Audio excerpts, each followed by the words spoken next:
side of rational here because there's a rational way to understand how this can benefit a person, but it could also just tip into sounding like The Secret. I don't know if you remember that Oh, no, no. that book and that movie, the movie by the name that is the appropriate target of opprobrium at the center of New Age irrationality. But the idea that if you just visualize things or think it's true or assert that it's true, it will become true, whether it's, attaining wealth or losing weight or anything else. But, describe to me how you think about the power of visualizing certain outcomes and how that enforces change in one's basic neurology or one's associated behavior and the kinds of opportunities that present themselves in life. Sure. No, I think you're right. I will be frank with you. I'm not a fan of The Secret or the Celestine prophecies, etc. I don't believe that there's a magic external power and we just need to tap into it and everything will be wonderful.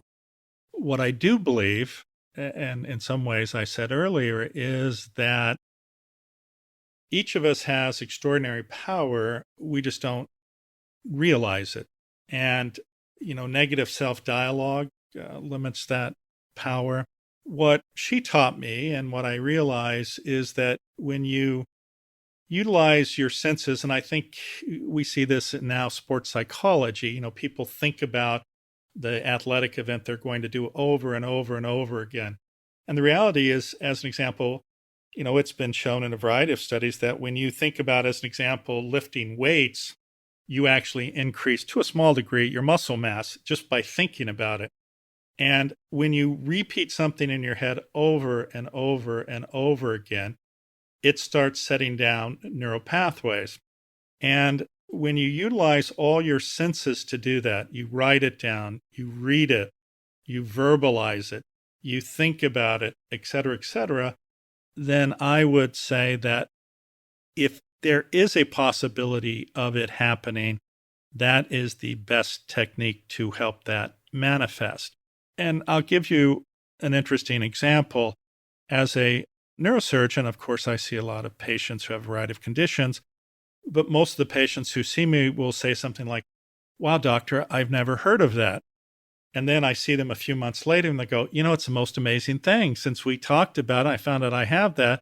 I've run into 5 people who in fact do have that." And the reason is because you have put a subconscious primer out there and they're now attuned to that. And in many ways, this is like the technique that Ruth taught me. I put into my subconscious this idea, this possibility, this potential opportunity, and then I am attuned to events that will allow that to occur. I don't know if you've seen the book by a guy named Bob Neese. It's called The Power of 50 Bits. No. Well, the premise is as follows, is that we have about 6 to 10 million sensory inputs happening every second, but we're really only able to process about 50 or 100. And so when you put these things into your subconscious, in some ways you're creating a folder with that thing in it that sits out there. And that's one of the things that you're going to pay attention to, but it's not necessarily on a conscious level. And I think that is how you're able to have these things manifest. But it's not, praying to a power and hoping it happens. There's actually a process here. And, if you look at the placebo effect, if you look at how different individuals are able to make things happen, as an example, of course, we know monks who can control their heart rate or their body temperature. All of these things are available to us. It's how do you get access to it? And what's the best way to get access to it to have it manifest?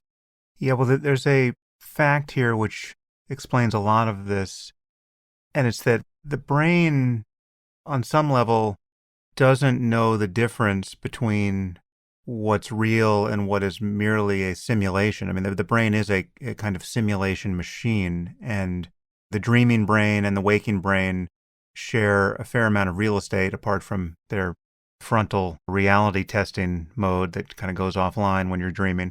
So to visualize something vividly is not nothing for the brain, right? It is, you are training something, and there are many levels of this phenomenon we can witness, some deliberate and some not. I mean, the change you noticed in your patients, everyone has noticed in their lives when they decide they're looking for a new car or they're looking for a new anything, that class of objects in the world suddenly becomes super salient to them, and they're noticing that brand of car or that type of dog or anything else that they have suddenly become interested in. They're noticing that thing everywhere, and it looks like there's been a change in the frequency out in the world, but no, it's just you're just filtering based on that class of information. It should be very easy to see how negative self-concepts become a kind of self-fulfilling prophecy. If you think you're the kind of person who isn't good at parties, can't socialize effectively with people, a person who no one likes, well, if that's your self-talk, you can imagine just what you're ramifying in relationship with people out in the world and the way that becomes self-perpetuating. And the opposite, obviously, can become the case. And what you're describing is a practice of kind of seizing the reins deliberately and jump-starting a virtuous cycle of self-fulfillment in just changing your self-concept. No, I think that's exactly right. And what's so unfortunate is that this is free and available to everyone. And what's unfortunate is, as you point out, people get into these cycles of these negative emotional states and ruminate on them. And again, unfortunately, it just reinforces that. Again, I was fortunate in that with Ruth's intervention, if you will, that changed everything. And it made me see the